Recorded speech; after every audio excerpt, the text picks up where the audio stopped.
Bonsoir à tous et bienvenue dans votre émission 7-8, le débat. Les beaux jours sont revenus, tout comme les touristes. 2 ans après l'impact néfaste des attentats de 2015, les voyants touristiques sont de nouveau au vert. Cependant, malgré la présence de fleurons du patrimoine français dans les Yvelines, comme le domaine de Versailles ou la ville de Saint-Germain-en-Laye, les touristes s'attardent rarement la nuit dans notre département, dont le nombre de nuitées est l'un des plus faibles de la région Île-de-France. Pourquoi les touristes ne dorment-ils pas dans les Yvelines? Quelle est la stratégie pour booster ce secteur soumis à une très forte concurrence? Pour répondre à ces questions, j'accueille autour de moi Philippe Pain, président de l'UMIH des Yvelines, un syndicat hôtelier, et vous êtes également élu MODEM au conseil municipal de Versailles. Et j'accueille également monsieur René Frémy, président de l'association Les Ambassadeurs, qui défend les intérêts des propriétaires de meublés touristiques dans la ville de Versailles. Bonsoir à vous tous. Bonsoir. Et merci d'avoir accepté cette invitation. Alors, Versailles a un énorme patrimoine et potentiel touristique. Cependant, selon les premiers chiffres, notamment du nombre de nuitées, le département bénéficie très très peu justement à l'industrie hôtelière. Comment est-ce qu'on peut expliquer cet état de fait? Disons que la destination des Yvelines est particulièrement adaptée pour les familles. Et 80% des touristes dans les Yvelines sont franciliens. Ça, il faut le savoir. Ça, c'est une donnée de l'Office du tourisme départemental, de la mission tourisme, qui n'est pas là malheureusement ce soir. Et donc, ça s'adresse en priorité, enfin, le public, ce sont des franciliens en priorité. Ensuite, les touristes purs, c'est vrai qu'ils s'attardent plus à Versailles, au château, et après, selon son moyen de transport, parce que c'est pas évident de se déplacer dans le département, il peut aussi après visiter France Miniature ou d'autres sites, Rambouillet. Ça veut dire qu'il y a un problème notamment d'offres touristiques, c'est-à-dire qu'il n'y a pas d'hôtel suffisamment dédié aux familles, avec en plus un parking. C'est pas un problème d'offre, puisque les taux d'occupation que j'ai reçus il n'y a pas longtemps sur les hôtels du département sont pas très hauts. On parle de 60% de TO, 70% maximum, et encore, ce sont des hôtels de chaîne, qui ont une puissance marketing quand même assez énorme. Donc non, c'est pas un problème d'offre, c'est un problème de destination. Qu'est-ce qu'on offre dans les Yvelines? C'est ça en fait qui fait venir le tourisme. Qu'est-ce qu'on offre en plus en alternative du château? Donc c'est ce que je pense le département va essayer de développer dans les mois qui viennent. D'accord, est-ce que vous êtes d'accord avec cette analyse? Oui, je rajouterais cependant qu'il y a une partie des touristes, notamment les touristes étrangers, et plus particulièrement ceux qui viennent du sud-est asiatique, qui en fait viennent seulement à Versailles. Les Yvelines ne les intéressent pas particulièrement. Ils viennent seulement à Versailles, et parce que souvent, Versailles, plus nos destinations, Château de la Loire ou Chartres, dans la journée. Donc, ils ne sont pas désireux de résider et de prendre le temps de visiter, de se promener, de connaître, de comprendre. C'est une partie de la clientèle qui est très importante. Il suffit de se promener sur l'esplanade du château pour voir... Oui, bien sûr, mais ensuite, justement, cette clientèle touristique internationale qui vient en bus, qui essaie de faire l'Europe en 2-3 jours, ça touche tous les départements. Mais pourtant, le département des Yvelines a un niveau de nuitée très bas. Donc, c'est-à-dire qu'il y a quand même un problème structurel dans les Yvelines.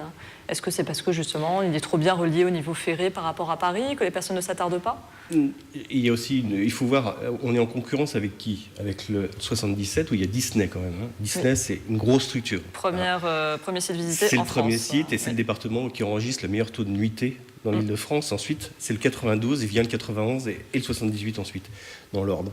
Donc, s'il y avait une structure dans les Yvelines, il y a des projets touristiques structurels qui soient décidés, oui, je pense que là, il y aurait un appel et les touristes pourraient parcourir le département beaucoup plus.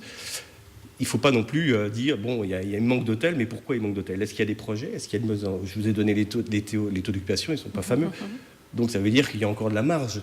Donc il faut, je pense, développer des projets. Il y en a un d'ailleurs, je crois, de la vallée de la Seine, c'est un projet qui s'appelle Spot Tourisme. C'est l'État en fait qui missionne les chambres de commerce pour développer des projets autour de la vallée de la Seine. Voilà, ça c'est un bon début. Et je pense qu'on réussira à amener le touriste un peu plus dans le département avec ce genre de projet. D'accord. Vous voulez réagir à ça ou... Non. Moi, je ne sais pas exactement ce que c'est que le tourisme, en fait. Parce que, vu de l'extérieur, alors M. Pain est beaucoup mieux qualifié que moi, mais vu de l'extérieur, le touriste, c'est celui qui est là, soit pour se promener, soit pour visiter spécifiquement des lieux historiques, architecturaux, ou même de très jolis lieux comme les forêts. Mais le tourisme de promenade en famille, je ne sais pas ce que c'est. Et en tout cas, je ne vois pas très bien, M. Pain est plus qualifié que moi, mais je ne vois pas très bien ce que le département peut faire pour cela, parce que, comme il le rappelait, il y a beaucoup d'autres lieux en Île-de-France qui font des propositions qui correspondent à ce type de tourisme. Il y a un autre projet aussi dans le département, c'est la rénovation et la transformation du château de la Madeleine, dans la vallée de Chevreuse, qui est dans le parc de la vallée de Chevreuse, qui est le PNR, enfin, de la vallée de Chevreuse, c'est quelque chose de formidable. Ça attire les marcheurs, ça attire les randonneurs, ça attire cette clientèle-là, il ne faut pas l'oublier. Donc, on se dire qu'il y a quand même deux parcs il y a des gros nationaux potentiels dans le département. donc, Il y a un gros potentiel. Justement, pourquoi est-ce qu'aujourd'hui, on est vraiment bien structuré pour accueillir ces familles aujourd'hui? Est-ce que, par exemple, c'est possible d'avoir des sortes de... Comment on appelle ça déjà? Des particuliers qui ouvrent une maison d'hôtes. Est-ce que pour vous, est-ce que c'est plausible de développer ce genre de choses? Notre clientèle, à nous, les exploitants et propriétaires de meublés, est une clientèle qui est beaucoup plus familiale que celle que l'on trouve dans des hôtels, mais pour des raisons économiques assez simples. C'est qu'un séjour de 2 personnes plus 2 ou 3 enfants dans un établissement hôtelier, ça revient beaucoup plus cher. Qu'est-ce que nous offrons, nous, en plus? Nous offrons à des personnes d'être reçues dans des conditions de confort normalement équivalentes à celles d'hôtels de catégorie à peu près équivalente. Mais dans ce cas-là, pourquoi est-ce qu'il n'y a pas beaucoup plus, justement, de meublés touristiques pour cibler cette clientèle-là? Parce que il se trouve que la ville de Versailles, à juste titre, a décidé de mettre en place la réglementation issue, alors je ne vais pas vous citer tous les textes. Pas trop de technique, s'il vous plaît. Mais la réglementation issue du Code de l'urbanisme et du Code du tourisme, et que cela fait un frein puisque cette réglementation oblige à acquitter une certaine compensation pour pouvoir ouvrir un établissement de cet ordre. Schématiquement. Pour vous, il y a un frein de la ville de Versailles, notamment pour ça. Oui, mais il est logique ce frein. L'élu de Versailles veut. Il est logique ce frein. Puis il y a un autre frein, me semble-t-il, il y a un autre frein, c'est que les gens qui viennent à Versailles, c'est pas toutes les Yvelines tout de même, mais les gens qui viennent à Versailles, beaucoup viennent de Paris. Oui. Nous, notre clientèle n'est pas celle-là. Notre clientèle est une clientèle familiale et une clientèle très importante de professionnels qui sont en déplacement professionnel. C'est-à-dire qu'ils viennent pour des réunions, ils viennent pour 8, 10 jours, 15 jours, notamment dans des entreprises de Guyancourt, ou ils viennent parfois en mutation pour 6 mois. C'est donc pas exactement... Ça ne nous permet pas de savoir exactement s'il y a un manque d'accueil touristique. D'accord, mais par contre, vous vous plaignez d'avoir des freins. Est-ce que c'est vrai? Non, il n'y a pas de frein. C'est juste une application de la loi Le Maire de 2014 et aussi de 2017 et la précédente de 2014 sur le Code de l'urbanisme. C'est le changement de destination, c'est tout simple. Donc on prend une surface pour en faire un meublé de tourisme, donc il faut qu'on en ait un autre, il faut qu'on propose un autre à la location dite bourgeoise, parce qu'il y a un problème aussi, là c'est l'élu qui parle, c'est la désertification des quartiers par les familles. Et dans le quartier Saint-Louis, dont je m'occupe en tant qu'élu, je peux vous dire qu'il y a beaucoup de meublés touristiques. Il y en a 700 sur Versailles, rien que pour Airbnb. Et dans le département, c'est 2700. 2700, vous pouvez multiplier par 2 si vous voulez avoir toutes les plateformes facilement. Donc ça fait quand même un joli paquet. Pour vous dire, il y a environ 8000 chambres, 9000 chambres dans le département. Donc il y en a 1200 à Versailles. Donc vous voyez, c'est quand même la moitié de l'offre. D'accord, donc il y a une concurrence justement entre les plateformes et les familles. Et moi, monsieur Frédéric disait que le type de clients qu'il reçoit, c'est exactement les mêmes que les hôtels de moyenne gamme comme le mien, où je suis un hôtel 2 étoiles. Donc on a la même clientèle. Donc vous voyez que la concurrence est vraiment réelle.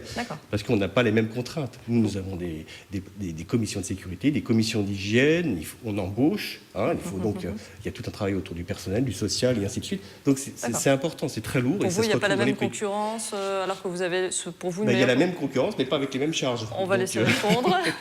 Non, il y a 2 choses. La première, et ça, personne n'y peut, c'est l'invasion de ce que l'on appelle les plateformes et d'un terme générique Airbnb. C'est une première chose. Deuxième chose, il faut faire le distinguo entre les appartements meublés de tourisme et les chambres chez l'habitant. D'accord. Est-ce que c'est un véritable impact? C'est pas la même chose, parce que les chiffres que cite M. Pin sont exacts. Seulement, le problème, c'est qu'il n'y a que 300 à 400 meublés de tourisme à Versailles. Le reste, ce sont des sous-locations de résidences principales. Et sur la sous-location de ces résidences principales, aucune municipalité n'a la main. La seule règle, c'est pas plus de 120 jours par an. D'accord. Alors, C'est-à-dire... donc- Pardon, petite juste là 120 réponse. jours. En fait, on ne peut pas louer plus de 120 jours. C'est que dans la loi SRU, on considère qu'au-delà de 120 jours, Oui, ce n'est plus votre résidence principale, puisque ça veut dire que vous habitez ailleurs. Donc, c'est pas on interdit de louer plus de 120 jours, c'est le code de l'urbanisme qui dit qu'au-delà de 120 jours, en fait, finalement, c'est plus votre résidence principale. D'accord. Donc, effectivement, Oui. Mais quelque part, je ne comprends pas très bien. C'est-à-dire que vous me dites qu'il n'y a pas suffisamment d'offres, que donc ça ne sert à rien d'avoir des hôtels, mais en même temps, il semblerait, un engouement, notamment pour justement ce genre de plateforme avec des hébergements à bas coût. Oui, Est-ce parce que que c'est pas un c'est peu fiscalement intéressant. contradictoire, Ils n'ont pas de charge, les meublés touristiques n'ont Non, pas non, beaucoup de je charge. veux dire et pour le ainsi de suite. touriste, c'est que... Il y a une demande, nous on n'ignore pas cette demande et on la comprend totalement, il n'y a pas de problème là-dessus, il n'y a pas de sujet. Mais il faut remettre les choses à leur place. Et quand on dit qu'il y a une concurrence déloyale, c'est parce qu'effectivement, ils n'ont pas les mêmes charges que nous, fiscalement, socialement et ainsi de suite. Donc voilà, c'est tout. Après, c'est bien d'avoir une diversité dans l'offre touristique. Nous, on n'est pas contre ça, sauf qu'il faut faire attention. Et c'est là que la loi Le Maire et la loi de 2014 est intervenue pour éviter la désertification des quartiers. Et je dis dans le 6e arrondissement de Paris, vous avez 60% de l'offre qui est dédiée aux plateformes d'hébergement touristique. Il y a 60 000 appartements à Paris. Donc c'est énorme. Vous avez des quartiers qui se vident et des commerces qui ferment à cause de ça. À Versailles, c'est pas encore le cas, mais il faut pas. C'est pour ça qu'on a pris cette délibération. C'est pas du tout pour mettre un frein. C'est pour dire attention. Il y a des fermetures d'écoles qui sont peut-être un danger aussi si on laisse se propager cette offre. Il y a aussi ce côté-là. Il y a les deux côtés. C'est pour ça que. D'accord. Mais justement, quelle solution notamment pour pouvoir je voudrais pallier à ça? simplement répondre que je maintiens qu'il faut faire le distinguo, notamment en matière de charge et de concurrence, parce que celui qui sous-loue une chambre au fond d'un couloir n'a effectivement pas de charge. Mais le propriétaire qui a acheté, et généralement ce sont des biens qui ont été rénovés, qui a acheté 40 ou 50 mètres carrés, il les a payés le prix du marché. Il a investi 1000 à 1500 euros le mètre carré. Il doit bien amortir 1500 euros le mètre carré de rénovation. Il faut bien qu'il amortisse. Donc, le ménage, il n'est là, pas fait par l'opération du Saint-Esprit. Vous se divisez, Donc, vous n'avez pas les mêmes non, nous les mêmes n'avons intérêts pas là-dessus. les mêmes contraintes, c'est tout à D'accord. fait exact. Mais nous avons aussi des charges, on ne peut pas dire que nous travaillons sans charge. D'accord. Mais nous ne sommes pas véritablement concurrents. Moi, je parle là, pour les 300 ou 400, on ne sait pas exactement quel est le chiffre, d'appartements meublés à Versailles, je ne parle pas. Pour les 800, Airbnb. Quelques solutions justement pour faire face à ça, développer l'offre touristique tout en résistant notamment à ces plateformes. Il faut bien cerner la demande, parce que moi je constate qu'il y a des demandes familiales qui ne sont sans doute pas satisfaites. Quant aux demandes de personnes qui cherchent le plus bas coût pour un service dont la qualité n'est pas pour eux important, effectivement ils sont en concurrence directe avec l'hôtellerie de moyenne gamme. Et là, moi, je n'ai pas de solution et je maintiens qu'il n'y a pas, aujourd'hui, en l'état des textes, il n'y a pas de solution puisque le seul contrôle, c'est le contrôle du nombre de nuitées. Et en plus, ce contrôle, nous l'avons, nous, nos législateurs, nous l'avons délégué aux plateformes.